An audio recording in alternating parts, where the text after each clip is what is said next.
Hello and welcome to Ula Tea Leaf Readings. My name is Lenor, and tonight I'm going to be reading your tea leaves. This is a horoscope for Libra. If Libra is your solar, lunar, ascendant / rising sign, then this is a message for you. All right, let's get started. Okay, and so tonight our card is the Knight of Swords. And let's see what these tea leaves have to say. Oh, goodness. We have a lot going on here.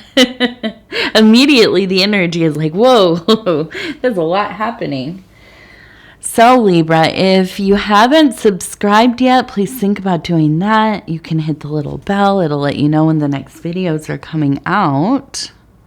It is free to subscribe. Okay, let's see.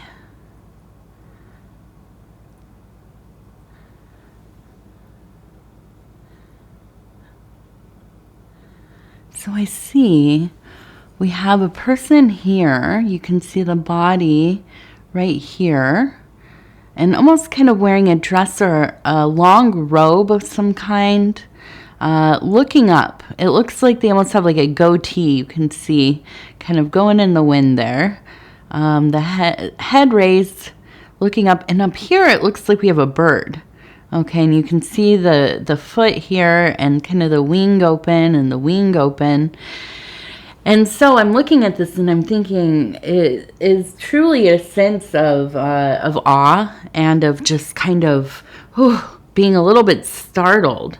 And I think that this really... when we have the birds that are the large kind of eagles, hawks, even the falcons and things, these are birds that coincide very much with that sword energy because it is that airy energy. And it is the energy of the great thinker, right? The very intelligent, creative, perceptive. These birds are way, way, way, way up there. They have a view of all of the lands, okay? And so they see things in ways that, well, now we can't. We get on a plane, right? But in ways that we wouldn't maybe naturally see, right? So I'm looking at this and I'm thinking it feels like you are having a major breakthrough. And it is just really, it's come up in your life. And it almost feels like it's just this revelation. It's come from nowhere. But I think that, and I feel like because of I'm thinking of this robe, right? It almost to me seems like the robe of a monk or something like this. And I really feel like you have been on this path of inward work, right? You've been going into the interior. You have been developing your relationship with the divine, with the cosmos, with your chosen deity or spiritual system, the energies that speak to you. And I feel like you've really married yourself to that path, right? In a lot of ways. There is a deep union there. There is an energy of that kind of sacred love, the agape, right? And so, as you have traveled this path, I think that you've had breakthroughs, of course, right? You've had moments where things started to really make sense, and you get that feeling like I am in the presence of something more than myself. But in this time, it's like that big download coming through, right? Like it's not anything like it has been before. This is like, seeing that light, that You know, it's very apparent that this is something sacred. It is not, you know, so often we have these time, or at least I do, okay, where I will have like synchronicities and I'll see patterns and things that are very meaningful to me. But I also have that little, you know, sneaking suspicion in my mind, oh, this is just coincidence. I'm just kind of, you know, putting these things together and, you know, making something of it. Well, that doesn't mean that it's not sacred, right? But then we have these moments where it's like, okay, this is like, this is beyond anything that I ever, you know, imagined. This is something that cannot be ignored. And so, you know, I really do think that spirit is very alive in your waking life, here and now, okay? And that probably feels maybe a little bit overwhelming, but I think that it's also something that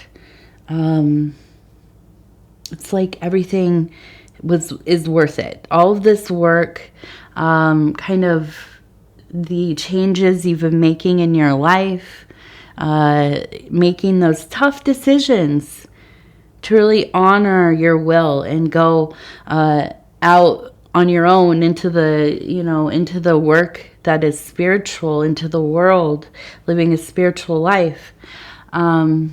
These are not easy things, you know, it's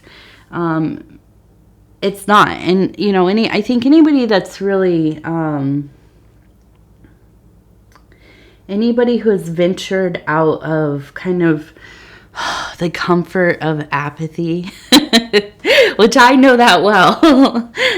But when you venture out of the comfort of kind of that apathy, that kind of cynical, you know, just everything is kind of the same and we just go through the motions, and you choose to follow that spark, right? That thing that really kind of sets your heart ablaze. It's not easy. That's scary. You know, it's a big on-taking. It really is. But it's worth it, right? And especially when you have confirmations like this coming through, it is worth it. And maybe sometimes, and this is the part that it can be such a lonely path, you know, and we see that when we see the hermit, the fool, really any of the big archetypes, right? They are, some of them are paired, the emperor, the empress, but when you consider these positions, they're all kind of lonely, you know, because to fulfill the work, you know, we have to really walk alone most of the time. Sometimes we are lucky and we do find our own kin, right? Our cosmic kin. and you know, that's our family. That's our family, and we can walk beside one another. Yeah, definitely. But it's not always. There's a lot of the time that we are kind of on that path by ourselves, you know, and it takes special kinds of people to do this. And I think that anybody can, but it's hard to stay the course. It is. It is hard. Okay, so we have a horse. Now I saw another horse. Let's look around and see where you're at. I see this horse here. You can see the legs and the tail and the head. I saw another one. I was like, I have to come back to that.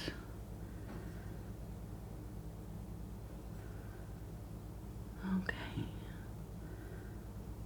Sometimes I see the things and then they kind of just, you look at them and then they shift. They change, you know. I mean, they don't they just look different when you look at them. And it's funny, even when I'm I'm going through the process of getting these videos ready to go up, I'm looking at the pictures of the tea leaves, and I'm like, oh, why didn't I see that? Or even in the comments, you can see people put up what they've seen, and they're different. And it really has to do, it's the eye of the beholder. Okay, so we have the horse here. We have a ram right here.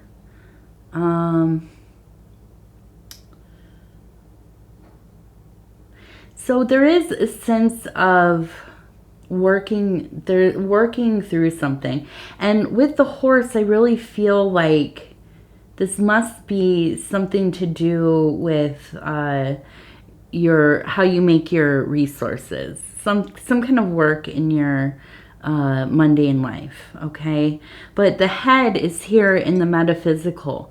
So I think that I feel like there's constantly this pull towards doing work that aligns more and more with your spiritual path. And, the way the world is, the way that, we've kind of set up our lives in a lot of ways. And, we think of like our work life is our work life, and then our private time, that's where, we are spiritual. And I think, as you become a person that decides to live, not just be a spiritual person, but you're living a fully realized and self-embodied and holistic life, it's got to show up everywhere, and that's not to say you have to go to work and tell everybody what you think about this and that, and, preach to people. And that's not what I mean. But to find moments in your day, in your, your travelings and those times that you're really, focused on the task at hand, to really bring in some of your practices or your, for me, I like to think about the affirmations, the prayers, when I'm getting frustrated, thinking like, okay, this is when I need to do a little bit of gratitude. I need to loosen up a little bit, do a little gratitude, remember myself, right? And so, I think that this is a good time to maybe consider what can you bring into your work life? What can you bring into your domestic life, right? What kinds of things can you do, while you're doing your chores, or,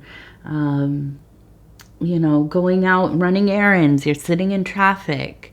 What kinds of practices, and they don't have to be overtly religious or spiritual. These could be mindfulness, exercises, some kind of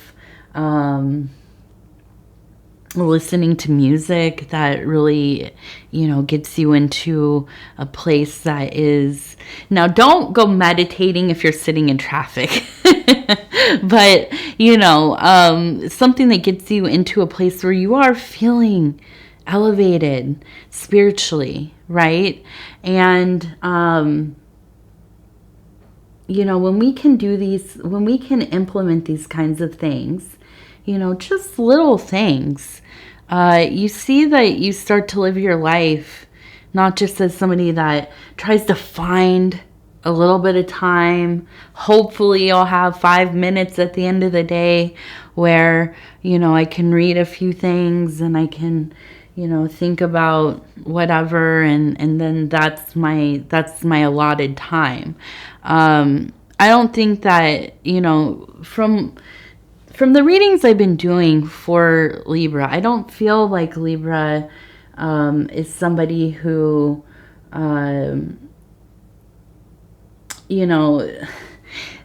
likes to limit themselves, right? I think that when you get into something that is meaningful, that is moving to you, it flows through your whole being, Okay, and to make yourself small and have to contain these aspects of your life, of your devotion, of your faith, of your grace. I don't think that aligns with, a vision of a happy life for you.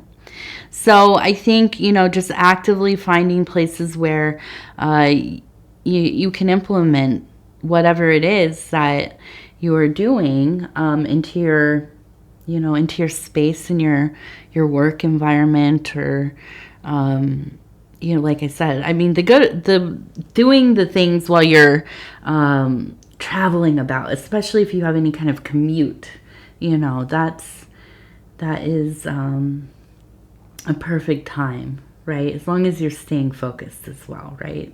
Stay focused on the road.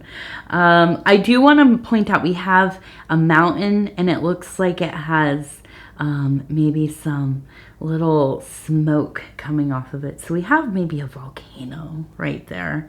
And so I think the other thing that maybe goes along with this is de-stressing and letting go of some of maybe, there's little pieces of maybe, I don't know, anger rising. We think about the volcano, right? We think maybe there's a little bit of, it doesn't have to be just anger or rage or anything, but it's pent up energies. Okay, so I think finding ways to let that out. Now, this could be definitely within these spiritual practices. And really, I think that that's a perfect place to put them because they're so potent, right? And we love to talk about sublimation here. So using some of these uncomfortable feelings, right? These sometimes desires or whatever it is, and putting them into some kind of creative process or devotional work. Okay, so that's where I like to think about, like maybe altar keeping or creating, spiritual artwork, or maybe talisman, sigils, icons, whatever it is, I've also talked about, I like to do knot magic, if you have heard of that or not. It is where you tie knots. I like to use different kinds of fibers and twine. I like twine because it's cheap and I tie a lot of knots.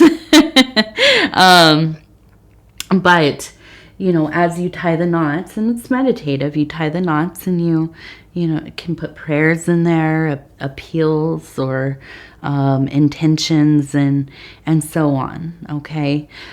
So, just finding something that makes sense to you, something that you don't hate doing, right? Something that it feels natural, and letting out some of that the rising, disharmony, and this time of year, where I live, it's very cold. So we have, kind of this almost, cabin fever, right? And it's a real thing and it does happen. I did not know that. I grew up in California, Northern California, but, when I moved out to the northern Midwest, where it's very cold during the winter. I thought, oh, that's something like on The Shining, that movie. It's just like, I didn't think it was a real phenomenon. I mean, I was young. I was pretty young. But, yeah, it does. It really does set in. So, we have to find ways to move our energies through, okay? And, whatever works for you, that's non-harmful, right? Non-harmful. Even things like, I mentioned this one a lot too, the primal screaming. Now, I can't do it really because I use my voice a lot now. I do readings a lot. So, but, you know, there was a time where I really would just go outside quite often and just scream, you know, let it out, like from my core, you know, and it is a sacred rage that would sometimes come out of me. Sometimes it was just terror, right? And you know, a lot to do with trauma. And we hold the trauma in our body. And as we learn to kind of move some of those energies through this, especially those things that get stagnant, they build up. You know, we get all tightened up and we're always kind of clenching our jaws and our shoulders or, you know, and, you know, sometimes you have to find something that will help you start to process some of that stuff. Let it go, let it out, you know. And if you have never done so, you would be maybe really amazed how emotional it can become, you know. And so, you know, be mindful of that. And also, just, I think, checking in with people, you know, as we're doing some of this work. I think it's important for us to have people who we can let know, you know, I'm focusing on these certain things. It's difficult at times. I just want you to know that I'm okay and, you know, that I want to check in with you once in a while. It can be as simple as that. Okay, so we have a person here standing and they're holding up, it looks like a triangle, which immediately to me symbolizes the fire element. And so I feel like it's like holding passion, right? Holding this love, this light. We have every once in a while we'll get like a different color, a different color tea leaf in there. Usually, I think I've only seen green once or twice. Maybe I have a tea that has some green in it. I don't know. I have all those pretty, like different pretty mixed ones. And I like to use them, but they don't always turn out as well as, I really like just the really basic Ceylon tea and the Empire of Keeman is what I use a lot too. So, but we have that pretty green, and we have a bird kind of sitting, and it looks, and I'm trying to think, I was trying to recall, I think it's is it the kiwi bird? I think it is extinct, or maybe it's, you know, close to. But when I'm thinking about it, I see this and I'm thinking it's almost like when an animal we've, you know, decided it's extinct, which is devastating. But, and then, you know, at some point they start to repopulate. They were hiding. They were somewhere where we could not affect them, and they start to grow in population, you know, and it's kind of like it's a miracle. And so, you know, I look at this and I think there's just this passion and there's this sense of growth, right? Where there are parts of self that maybe you felt like you gave up on. You know, you thought, okay, I've been through so many things. I've done so many things. I'm getting older. This is never going to happen for me again, or it never happens. And I'm kind of, you know, just putting that away. And then out of nowhere, right? The universe just kind of laughs and says, "Huh, wow, think again," right? And so I feel like, you know, you continue to surprise yourself. You know, you are a strong, strong warrior, somebody who, you know, has been through some things, but, you know, that light has never diminished.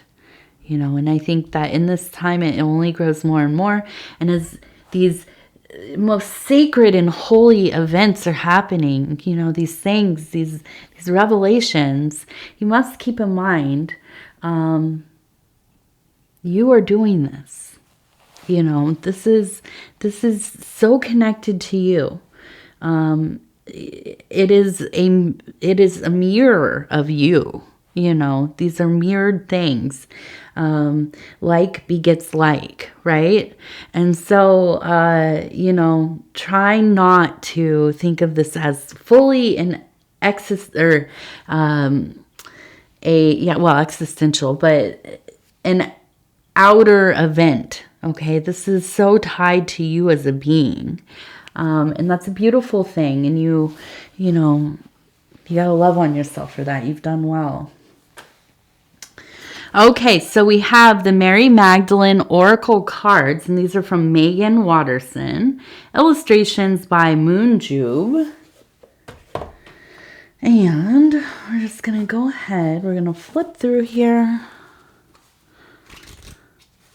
Oops. Let's see what do you have to say? The Cave. Ooh, I haven't seen this one yet. Sanctuary exists within. Yeah. There we go. I love these cards so much. They're really beautiful. They're kind of like in a collage style, which I am a huge sucker for collages. I like well done collage work. So they're very beautiful. All right, Libra, I'm going to go ahead and say thank you so much for spending this time with me. It is always such an honor to be able to bring these messages to you. And if you would be so kind as to like the video, it really does help the channel so much. And if you have not subscribed yet, please think about doing that. You can hit the little bell. It'll let you know when the next videos are coming out. It is free to subscribe. And if you'd like to leave a comment, please do. I would love to hear from you. I love reading them. I love hearing from you. It makes my day. So with that, I will say I love you. Take care of yourself. We will talk in just a few days. And good night.